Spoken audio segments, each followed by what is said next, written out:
Hello everybody and welcome to this recording of an introduction to Artform's next production, which is Stephen Sondheim's Into the Woods. So let me first introduce myself. I am Sheila Arden, I'm the chair of Artform, and next to me we have Daniel Lawrence. Hello Daniel. Hello Sheila. Between us we are directing this production, but more of that later on. If this is your first introduction to Artform, we are a non-professional production company in South East London, specialising in putting on small cast and lesser known pieces of theatre. Into the Woods by Stephen Sondheim is our next production. So we'd just like to start first of all by telling you why we have chosen this particular show. So Artform is actually 40 years old in 2025. So in order to celebrate our 40th anniversary, we wanted a production that reflected both the past and the future of Artform. Stephen Sondheim's work is particularly suitable because it's a small cast show. Most of his productions are small cast shows. They don't require a chorus, they require a cast of all principal characters. And that is sort of our demographic where we aim our productions. Into the Woods has a past history with Artform. It was the first production that Artform did of Stephen Sondheim's locally. And after we had a little bit of a lull in our activities and we relaunched ourselves in 2013, this was actually the third production we did. Wasn't the second, was it? It was the third production we did, but it was the first Sondheim we reintroduced into our catalogue, and it will be 10 years since that production in 2015. It's an incredibly popular Sondheim show, and this felt like the right show to choose for all those reasons to celebrate our history. So that's why we've chosen Into the Woods. I'm going to hand over to Daniel now. Daniel, just have a little chat about how we see our production of Into the Woods 2025. So, moving away from the production of 2015, trying to remember that, I was in it, I should know that, which was in a much smaller space. It was at the Catford Broadway studio, which seats 85. The Bob Hope sits just over 200, so it's a very different space. It's proscenium end on. Sheila and I have envisaged this to lean into the more darker, original elements of the fairy tales. We want to try and involve the audience from the very beginning, so we're talking about soundscapes and things before the show even begins, that you bring it into the woods. We are looking at placing it in maybe a historical silhouette, costume-wise, and we've been looking at productions of adult fairy tales done in other mediums. We've discussed like opera productions of Magic Flute, both at Nicholas Hytner's production and at the English National Opera, along with David McVicker's production at the Royal Opera House, and the style of how you can move light and dark, but not to lean too heavily into the dark, because this is a very funny show at the same time, and it's the juxtaposition of the two things that we're trying to bring, find the comedy through the juxtaposition of that darkness, because Sondheim writes this show for his characters to go on a journey and go through life, and as we all know, life isn't easy, but it's how you get through it, and that's what the purpose of the Grimm's fairy tales were at the beginning, was life lessons and how to learn and how to move forward. So ultimately that's what we're trying to do with this production. And if anybody doesn't know, Into the Woods does involve well-known fairy tale characters. Often these are portrayed towards the more pantomime side of those characters, and on this occasion we're going to steer away from that, and as Daniel says, we're looking much more at the original material, finding that balance between the darkness of some of those tales, but also the comedy and the joy that this production can bring. This is John Hargreaves, who is our musical director. Very nice to meet you all. And I will pass over to John for him to talk about the music with regards to the show, but then also leading us into the auditions themselves. Well, I think it's one of the best shows of Sondheim. The music is absolutely fantastic from beginning to end. There's just some fantastic musical items in there. The wonderful little motifs that run through the show that connect characters, connect themes.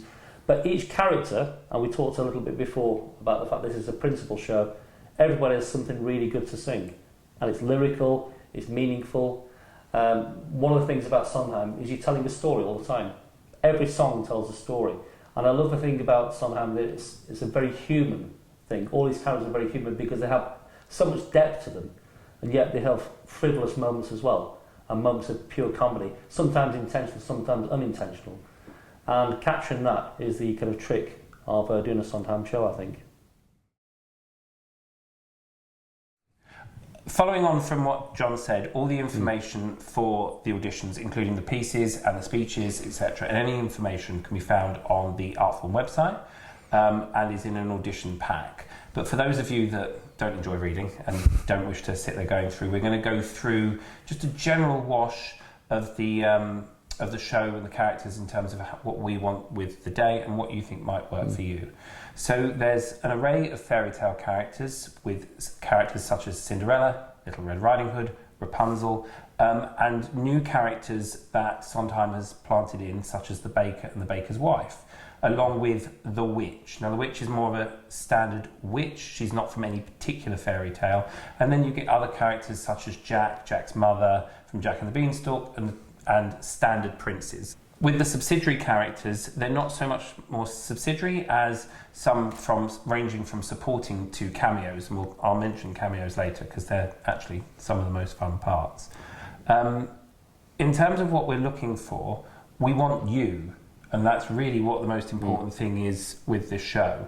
So don't think, Little Red Riding Hood has been in a film version or the Disney film version, or we're looking for Cinderella from the Kenneth Branagh or anything like that. We are looking for your Cinderella, your witch. And the materials chosen for the auditions are to reflect that. We aren't looking for anything specifically. The beauty of this show, and to use the pun, it's magic, is that it allows performers to create it themselves. So you can find the niche that works for you. That's the most important thing, is feel the character that you are most comfortable with. Now we've listed information for each character on and in the pack, including age ranges. Do not be deterred if you don't think you look 16. We are looking for the spirit and what is right for that character and what you're looking. So it is not a hard and fast rule. Obviously, we can't have a 15-year-old Jack's mum and a 45-year-old Jack. That will come into play. But there's nothing stopping a 40-year-old Jack auditioning, or an older Cinderella, but she can't walk like a trucker. Unless we're going for that. Unless you can convince me that Cinderella is a northern trucker, I will take it. But so it's really what you as individuals and your magic, that's what we're looking for, really, from the audition, which will bleed into the show. And I've known a few northern truckers. So the thing about what Daniel was saying, actually, it's absolutely true of all the characters. If you actually listen to all the various recordings out there, each of them is quite different when you hear the portrayal of the character, because there are obviously different actors playing them. So there is a scope to do that. The one thing that is constant, obviously, and the one thing that guides you are sometimes lyrics.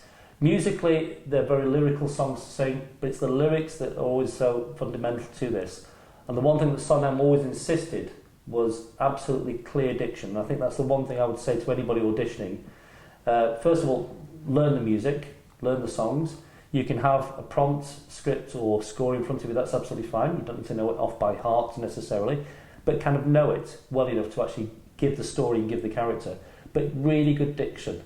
One thing I think he always insisted was consonants. Every single consonant, beginning of every word and every ending of a word, even if the same consonant began the next word, he wanted those sounded. And what that does, it opens up the sound and it brings out what was the important thing for Sondheim, which is the story and the message he's trying to get across in each song. So that's the thing we're really looking for. Also being very comfortable moving from song to dialogue over what will be repeated vamps and patterns in the orchestra, with me on a camera and being brought back in again. So having a little bit of a awareness of that, that's kind of be in pretty much every role that we're going to be auditioning for. And leading in from what John said with the lyrics, that's really the fundamental part, is the storytelling. So we're not looking for you to be perfect. In fact, if it was perfect, we'd be staging it the following week. So we are looking for you to know it so you feel comfortable about guiding yourself. And one of the things that somebody did say to me before was, there's not a lot of dialogue audition. I had considered asking people to audition with their song dialogue, the lyrics, and that's because really you have to perform this at the heart of the show. You might get every note right, you might get every word right, but if it is dry, then it's going to be harder. We are not looking for perfection, and we're looking for you to ultimately enjoy it.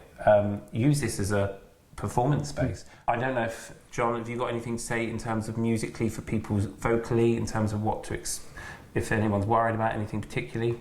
No, I think because Sonam sets it so well. That's the genius of his writing. Everything, it sits well in the voice. If it's the right voice, if you're the right kind of voice range, it sits well in it because it's so well written rhythmically and in terms of pitch, because he almost follows contours of speech rhythm and also contours of speech kind of pitch, you might say, as well. That's the main thing about it. Thinking about when you are delivering this, just maybe consider where you might breathe, sentence structures and things like that. But concentrate on the words. That's the main thing, I think. And you can come as over the top as you may wish, or under. There is no hard and fast rules. So, for example, the Princes and their comedy, if you wish to go full out, please do. And the thing about this show is that everyone is a lead. Even if you think, that person's got 39 lines and I've got 27. Two of my favourite characters are the stepsisters. And those kind of roles I mentioned, cameos earlier, are the things that can ultimately steal the show. And are the ones that you can really enjoy because they're the blanker canvases to most. For those of you that are wondering about the choreography of the show and the auditions, the choreographers Joe and Caroline unfortunately couldn't be with us today. They did pass on what we were looking for. I'll start with the auditions because most people are usually looking at what is the choreographic movement for auditions. We don't have any for this audition. Into the Woods, as mentioned earlier, can be seen in many different guises. Choreography for us in this one is the least important skill for this show at present. Only less important, that does not mean that it is not important.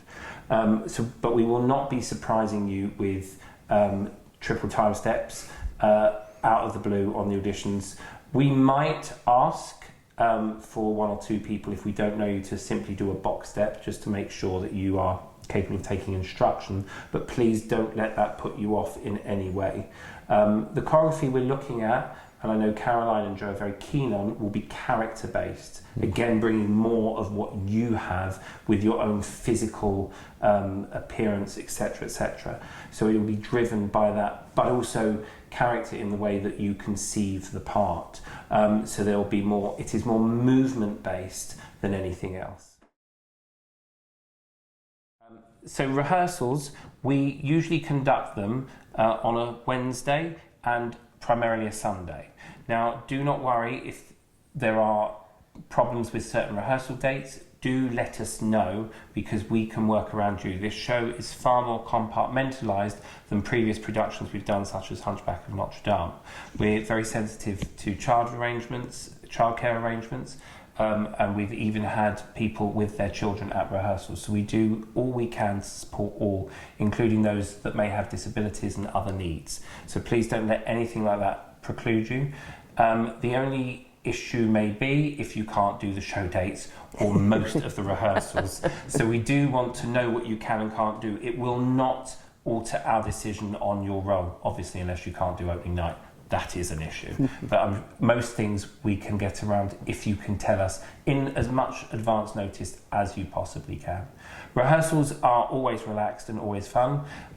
Previous cast members have said the reason they come is for the tea and the biscuits. So we do encourage a family feel through the rehearsal process, and it's something that we really want you to take away, that coming to rehearsals is the highlight of your week.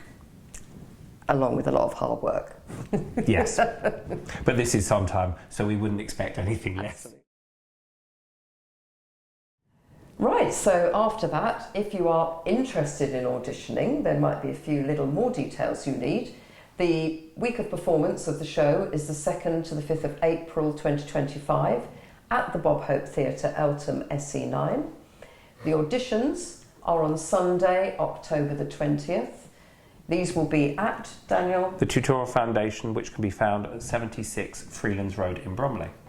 And callbacks and anybody who can't manage the Sunday will be on Wednesday, the 23rd of October.